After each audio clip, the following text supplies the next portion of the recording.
Well, thanks for the introduction, and it's probably a good point for me to come in after Grant. A lot of the factors that an overview that Grant provided are very consistent with what I was going to talk about. We concur at Standard & Poor's that there is a role for mutual institutions in all geographies. If you look at the Australian and New Zealand markets, for example, there is also a strong political support for their role as alternate service providers to what are dominant major banks in those countries. What I might do is to sort of kick off with a few comments on what the GFC has done to the sort of general financial systems of all countries, and focus a little bit about what it means for credit unions and other mutuals. Certainly the GFC has fuelled a much sharper focus to funding and liquidity, and while the mutuals do sit favourably with respect to the stability and proportion of retail deposits, we know that where there is financial pressure on the larger major banks, that has implications for others. So should, for example, offshore wholesale borrowing markets become more difficult, as they have, the major banks tend to compete more aggressively domestically, and that has implications for everyone, including, we think, the smaller mutual institutions. Certainly, the GFC has also introduced what we believe to be a period of lower growth going forward. So we do expect heightened competition in these lower growth markets for both deposit and lending products.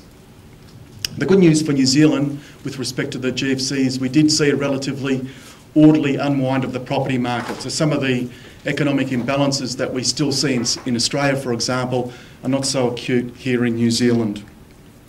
And just finally, in terms of the GFC impact, there is a higher regulatory and compliance impost on all institutions, including, of course, mutuals, and we believe that will fuel some further consolidation as these institutions look to try and achieve some additional economies. What I've done with this slide is listed just a number of general positives and then challenges as we see them at Standard & Poor's in relation to all mutuals, and these are probably common across every geography.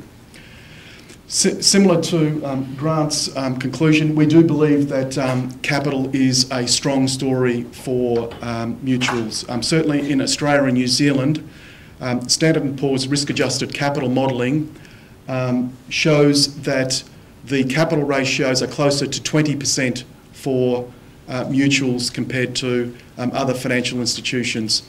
And the main difference for the higher capital ratio is Standard & Poor's continues to have a favourable treatment of the risk weight around residential mortgages, of which, that is a significant asset class for mutuals in Australia and New Zealand. Moderate but stable earnings. With mutuals, Standard & Poor's continues to focus on stability of earnings rather than maximisation of earnings. We do understand and accept the notion that mutuals are profit conscious but not necessarily profit focused, and we do also recognise that member value comes through more than just the bottom line profit. Certainly service levels and pricing remain important components. The third dot point, supportive member bases. It's a bit of a double-edged sword to us. We do agree, as with Grant, that they do have solid franchises. However, we also believe that they operate in what we consider to be relatively commoditised products and services. So if you're not close to the market on pricing, if you're not providing the suite of products and services that customers require, sometimes that's a deal breaker for attracting and retaining members.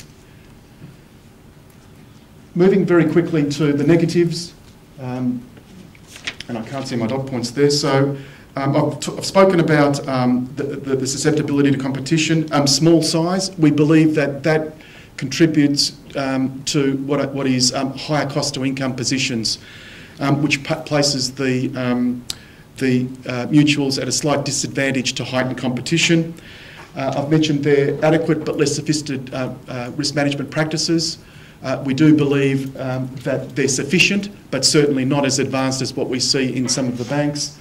and that final point around key person risk. Because they are smaller institutions, historically, more so than today, they were dominated by key persons, and sometimes the level of corporate oversight at the board level was perhaps not as robust and deep as what we might have seen at banks. I don't have time to go through my next two slides, but I've just included, if this thing will work, some statistics that validate some of my comments around the strengths and challenges. Up one. So that one will do. This one talks to, again, some of the key metrics. Again, you'll see that the size of the mutual sector is quite small relative to the other markets. We do concur with respect to the asset quality experience.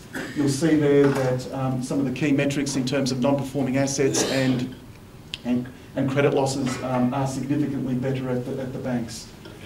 I think I've run out of time, so look, these slides are available to the organisers to distribute to members today. I'm certainly happy to take any questions later. Yes, we'll have some time for questions. Thanks very much, Peter. Thank you very much, Peter. Peter, if you would like to just swap your microphone over.